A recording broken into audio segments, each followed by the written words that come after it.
everybody, it's Philly here from Chris and Philly Functional Medicine, and today I wanted to talk about the top 5 mistakes um, that I see people do or make with bloating. So, bloating is no fun, and bloating is a big sign that your body just isn't coping with all it has to do, and it's something that we see incredibly common in busy mums and dads who are always on the go, multitasking, trying to do lots of stuff for lots of people, including little people. So I wanted to address that because sometimes these high performance parents just grind through their day and, they're just driven by success and they kind of just fail to think about the signs that their body is giving them. So I want to talk about bloating. It is a real problem, and um, these are the top 5 mistakes I see people doing again and again when it comes to trying to self-treat the bloating, which can often happen when you're just like too busy to actually get the proper help that you need. So number one is eating a restrictive low FODMAP diet. So this is a very common diet used to reduce symptoms of bloating that most people find when they Google or Dr. Google how to get rid of the bloat. It is also often recommended by gastroenterologists or dietitians when medical scopes and blood tests come back as fine. While I have nothing against, using such a diet in healing protocols, I do have a problem when people go on restrictive diets long term to reduce gut symptoms without really understanding or treating why they are bloating in the first place. When they eat healthy foods like onion or apples, I believe a healthy body should be able to eat all healthy foods. So the second problem that I see when someone's trying to address bloating is they take random gut supplements. Look, I think it's great you're trying out natural supplements like, probiotics and digestive enzymes to try and address the bloat. But honestly, randomly taking pills rarely addresses the root cause of the bloating, which is why one of our core principles in our practice is to test, not guess, and to treat the root cause. So once you actually know what is happening deep down in your gut, you can then use targeted support much more effectively.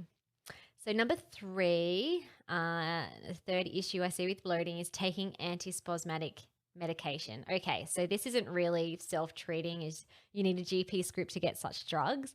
But again, these types of medication only relax the smooth muscles of the gut. They do not address why your gut is twisted up and inflamed in the first place. Plus, these drugs can also have nasty side effects like causing drowsiness, blurred vision, constipation, and they can actually cause more bloating, believe it or not, which is just crazy. So, number 4 issue I see when people are trying to address their bloating is they are holding on to wee.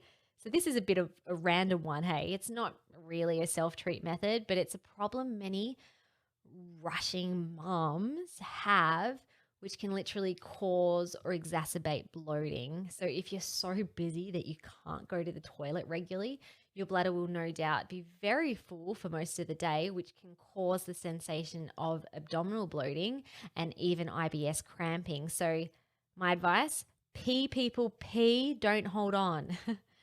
Number 5 is a lot of people just don't acknowledge that stress plays a big part. So yes, ma'am, I get it. Life can feel hectic. You can feel like you don't have enough time in your day. You're being torn from the work to the kids to the housework to volunteer work to the gym and all the other things women pile onto their to-do list.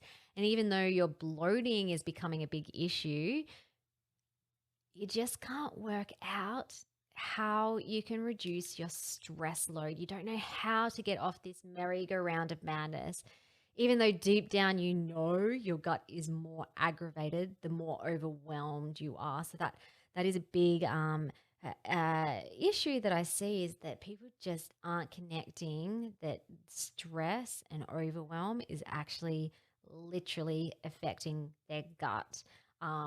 So As a recap, let me see if I can remember all of the things that I just said. So, 5 things that you don't want to, or you want to avoid doing when you're trying to address address your bloating, is one, don't just chuck yourself on a low restricted diet, um, like low FODMAP, without knowing the root cause. Number two would avoid just self supplementing or self prescribing natural supplements like probiotics, digestive enzymes. Yeah, go ahead, see if they might help. You know what?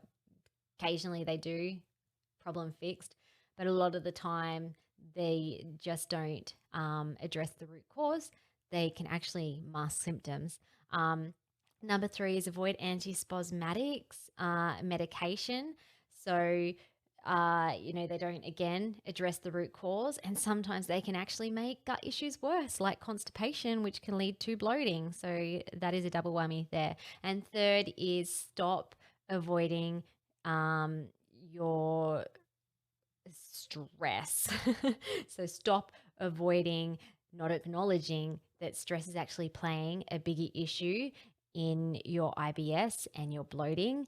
Um, and so, yeah, if any of these things resonate with you, if you are struggling with bloating, if you're doing any of these things, I'd try stopping them. I'd try changing up what you're doing. If you're just really confused and overwhelmed, feel free to reach out, or leave a comment below to ask more questions. I'm always happy and always checking my messages. So anyway, I'm going to sign off now. Here's to happy bellies and no bloat, and to you, mama, and to dad and mum, power parents. See ya.